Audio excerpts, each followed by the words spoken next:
찬미예수님, 오늘은 주님 탄생 예고 대축일입니다. 성부와 성자와 성령의 이름으로 아멘. 주님 탄생 예고 대축일, 옛날에는 성모 영보 대축일, 영보 보고한다 뭐 그런 건가요?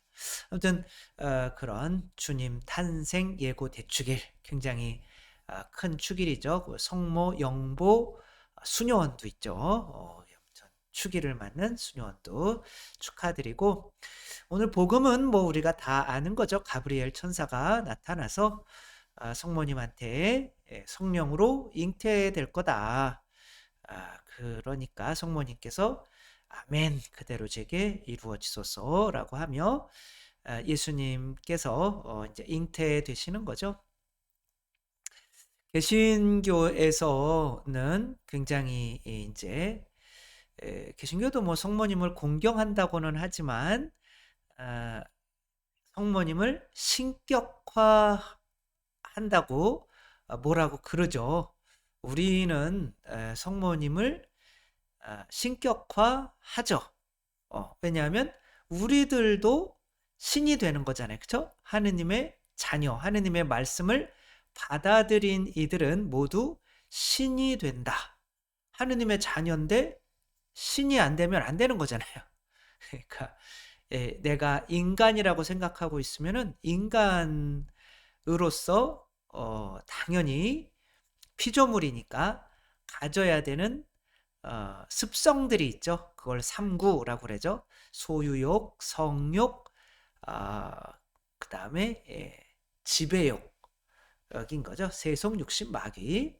그런 것들을 욕구를 가지게 하는 것이 바로 인간이라고 하는, 피조물이라고 하는 정체성인 거죠.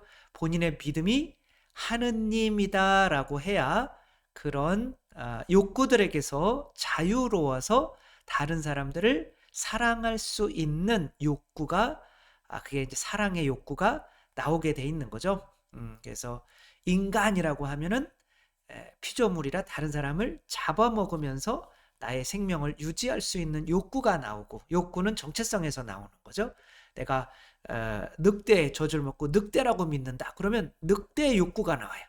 막 네 발로 걷고 날거루 먹고 막 그런 어우 그러고 싶고 막 그런 늑대의 욕구는 정체성에 의해서 규정되는 거예요.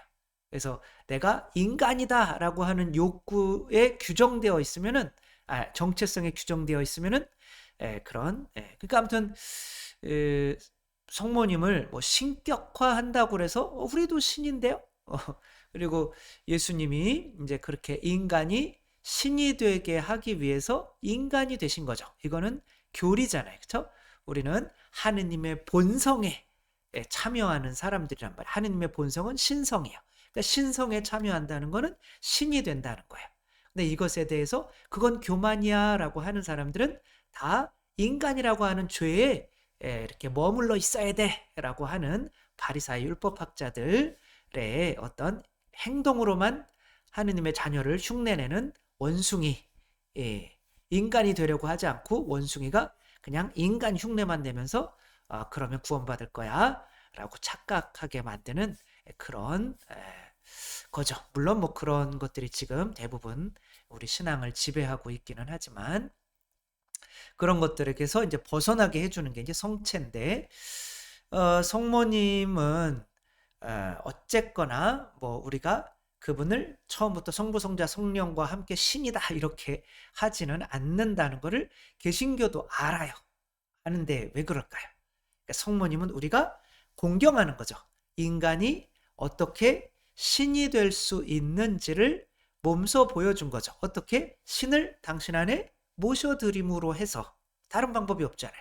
인간이 원숭이가 어떻게 그러니까 이제 아기가 원숭이처럼 될 수는 있죠. 원숭이 젖 먹으면. 근데 아기가 인간이 되게 하려면 인간의 살과 피를 먹고 마셔야 되는 거죠. 그래야 내가 인간이구나라고 믿고 두 발로 걸어야 되네. 그리고 이제 두 발로 걷게 되는 거죠.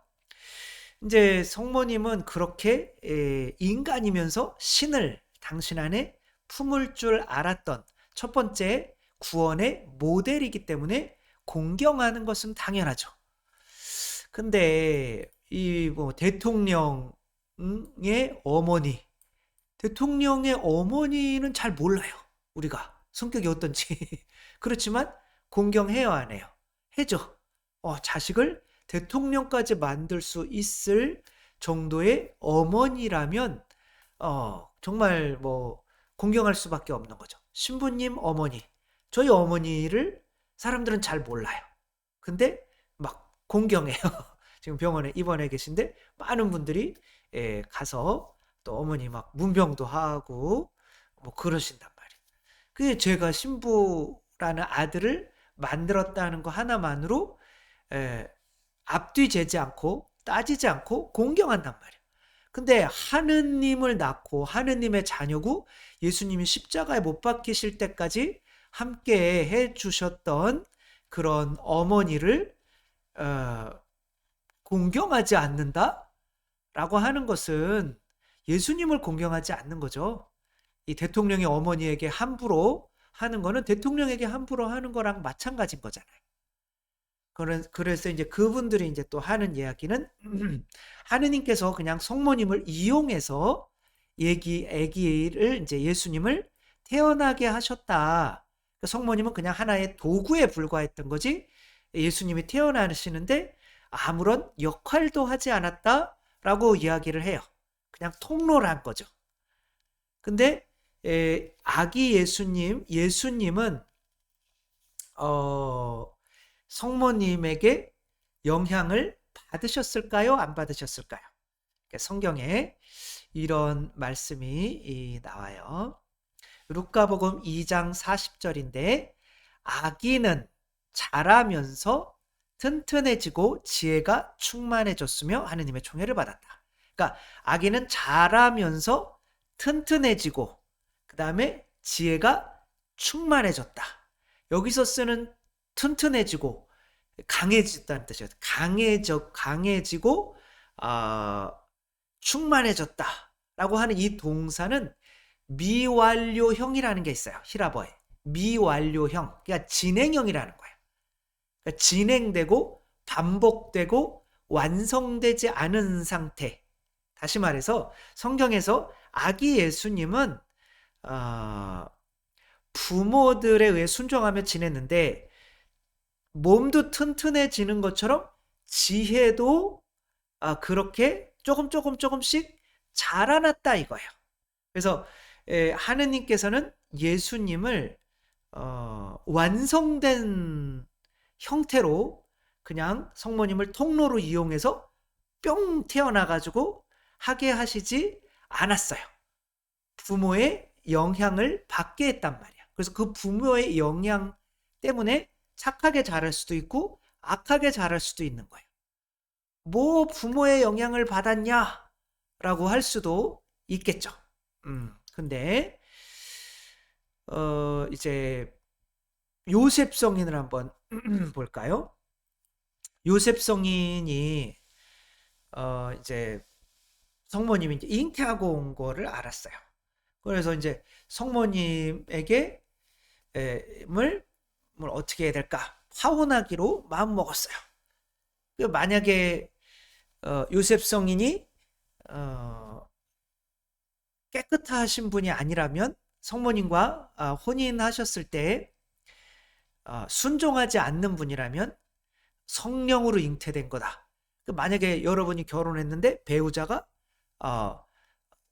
뭐 남자 같은 경우는 다른 데서 아이를 하나 데려오면서 얘는 성령으로 잉태해서 낳은 아기야, 내 아이 아니야. 그런데 우리가 키워야 돼라고 한다거나 내 여자 친구가 이제 나는 잠자리를 한 적이 없는데 아기를 데리고 와가지고 얘는 성령으로 잉태해서 내가 낳은 아이야. 그러면 믿겠어요? 근데 요셉 성인은 그렇게 믿어서 그리고 헤로데가 이제 죽이려고 하니까 빨리 이집트로 피난 가라 라고 할 때 아기 예수님은 어떤 역할을 했어요? 아무 역할도 안 해요. 그리고 성모님이 나는 안 간다. 그러면 아기 예수님은 죽으신단 말이에요. 하느님께서는 예수님이 어떠한 모델로 우리에게 주셨냐면은 인간으로서 태어나서 어떻게 하느님 자녀가 되어 가는지 그 과정을 처음부터 끝까지 그대로 밟기를 원하셨어요. 그렇지 않다면은 예수님은 처음부터 하느님이셨으니까 당연히 십자가를 지실 수 있으셨겠지만 우리는 안 돼요. 우린 인간인데 이렇게 한단 말이에요. 근데 그래서 하느님께서는 인간에게 완전히 너희들도 똑같이 예수 그리스도처럼 하느님의 자녀가 되는 과정을 이겨낼 수 있어 라는 걸 보여주려면 예수님이 완전히 인간이 되어서 그 부모로부터 그 영향을 받으면서도 하느님의 자녀로서 십자가를 지면서 누군가의 죄를 덮어주는 의로운 존재가 되어가는 과정을 보여주셔야만 되는 거죠. 그래서 완전한 인간이시로 태어나신 분이 저렇게 약했던 분이 저렇게까지 할 수 있으니까 나도 할 수 있겠네 라고 하면서 그때부터 우리들도 걸음마를 시작할 수가 있는 거죠. 그러니까 이 예수님께서 인간을 구원하러 오셔서 하나의 모범을 보여주시는 것도 굉장히 중요한 거죠. 거기에서 부모들의 어떤 영향을 안 받을 수가 없게 된 거죠. 이런 면에서 저는 성모님은 특별히 죄가 있으면 안 돼요. 그러니까 부모의 죄는 자녀들에게 다 전달돼요. 뭐 굉장히 놀라운 경우들을 저는 특별히 두 가지 경우를 봤는데 어떤 유치원 선생님이 얘기해 준 거예요. 애가 애늙은이라는 거예요. 그러니까 막 와가지고 막 애 유치원생인데 자기 친구들 막 신발 정리해주고 막 떠들면은 야 선생님 마음 아프니까 우리 떠들지 말자 막 이러고 그래서 아이한테 도대체 뭘 먹인 거냐고 이 부모를 불렀다는 거 아니야. 그래서 엄마가 이 아기가 잉태했을 때 신구약성서를 2번 통독을 했다는 거예요. 태교로. 그랬더니 이 아기가 태어날 때부터 애늙은이로 태어났다는 거예요.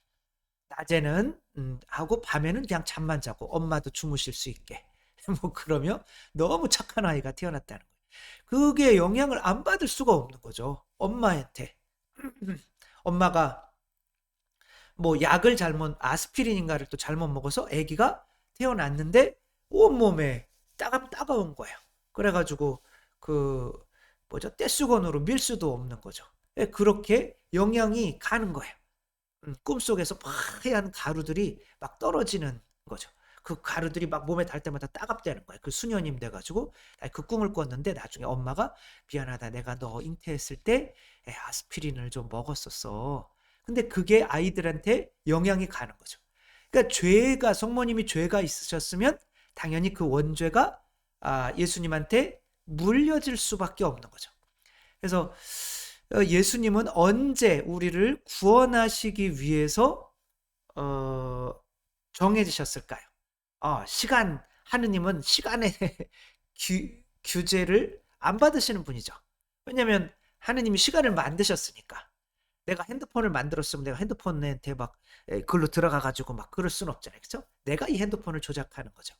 마찬가지로 하느님이 시간을 만드셨기 때문에 시간이 없으신 분인 거예요.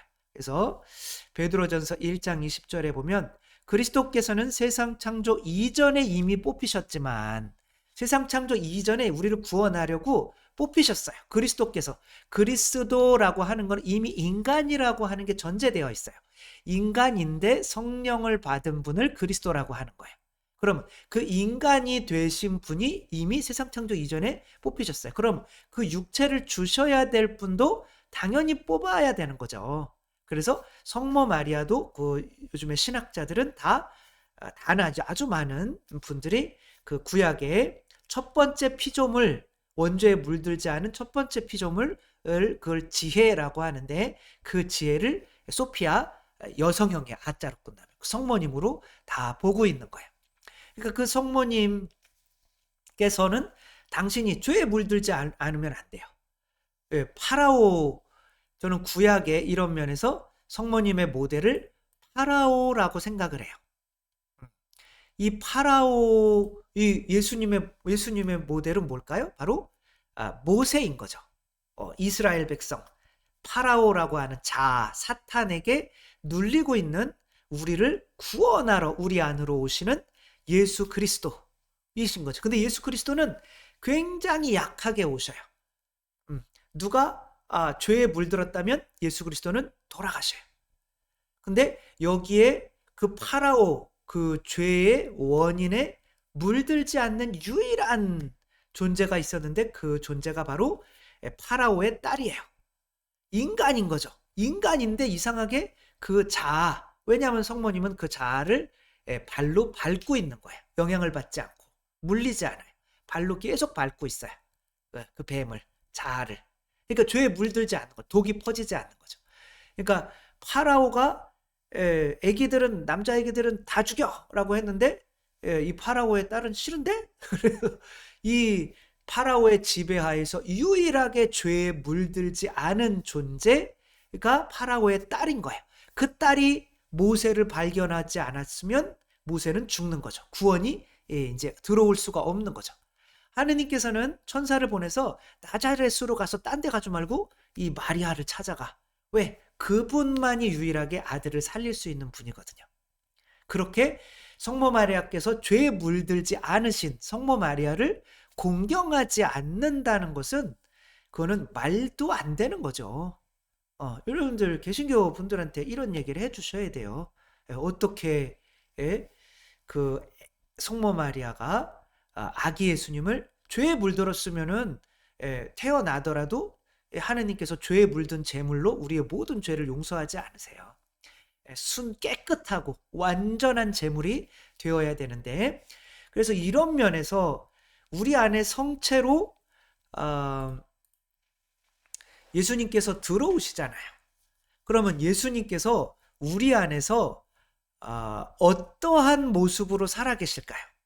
예수님께서 정말 여러분들 예수님과 동행한다 그러잖아요. 그럼 어른으로 예수님께서 나와 함께 계시잖아요. 그 어른은 내가 죄 짓는 것에 대해서 전혀 영향을 받지 않아요. 근데 천만의 말씀 만만의 콩떡인 거예요. 예수님은 내 안에서 돌아가십니다. 마치 뭐 하러 오시죠?